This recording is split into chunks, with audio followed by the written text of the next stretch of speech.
It started out as just a simple podcast. Death to the movies.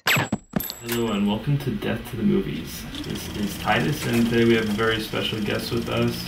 Now Temecula resident Titus Richard has given a voice to the filmmaking community. It can be a really cool opportunity for me to show or expose some people's works that might otherwise not be seen or heard anywhere. He launched the podcast Death to the Movies just over a year ago. What was it like to be nominated for an Academy Award at such a young age? And did you always feel like making films was your calling? Yeah, I did. Strangely enough, I mean, I'm just one of those people that I assumed everyone who makes films was like, you know. Everybody always said, you and your brother should do a TV show or a podcast or something. So one day we decided, you know, why don't we just set up a couple microphones and record ourselves arguing about the movies that I love and you hate, the movies that you love and I hate. They began to interview other filmmakers, and after Richard attended Music and Film Fest South by Southwest, he decided he wanted to promote independent films that didn't get much attention from mainstream media.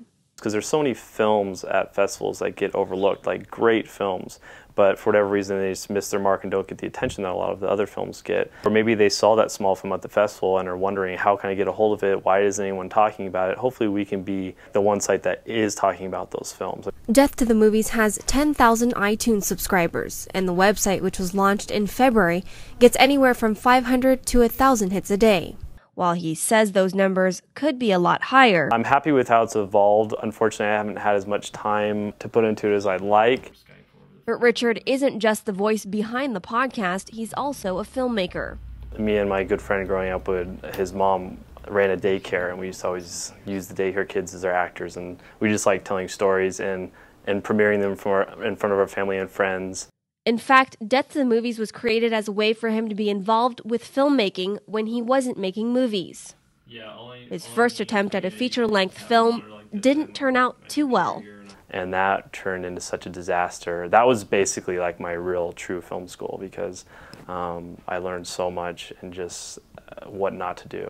He has since produced and directed several short films and is often behind the camera as well, and recently served as the director of photography on the film Sunshine Deprivation Blues, which was recently accepted into the Action On International Film Festival and the Temecula International Film Festival. But Richard has plenty of other films under his belt, along with several which were created for the 48-hour film project. Love Lumps is what it was called. We drew film de femme was our genre, which is a new genre, and basically you had to have a female lead. It won best use of prop. Like a quirky, offbeat comedy about a girl that just kind of breezes through 3 different relationships in like 7 minutes. Listen, I just got out of this relationship. A film called Awful Pretty. That was kind of just an experimental film. That's only about 3 minutes long. We actually did that kind of as a warm-up for the 48-hour film festival for my brother. It's kind of about 2 brothers that have this one night together. One of them's going through a breakup in a long-term relationship, and the older brother's going through a divorce, and they kind of get together this one night. A film called Girl and a Gun comes from the quote from Godard that says, all you need to make a movie is a girl and a gun. And we just did that kind of as a fun, quick short film. Can I Get a Witness, which is about this babysitter that has this encounter with these 2 Jehovah's Witnesses that come knocking on her door, and they one of them needs a blood transfusion for his son. And there's even some work in progress.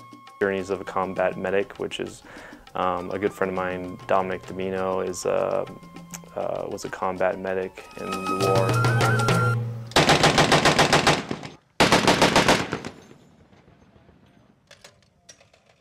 And he documented his whole experience while he was over there. I'm working on a couple different scripts, and there's like a couple documentary ideas that I've had, but I'll probably have to take a break from the podcast, maybe have to get someone to fill in to really like focus on writing a full-length script.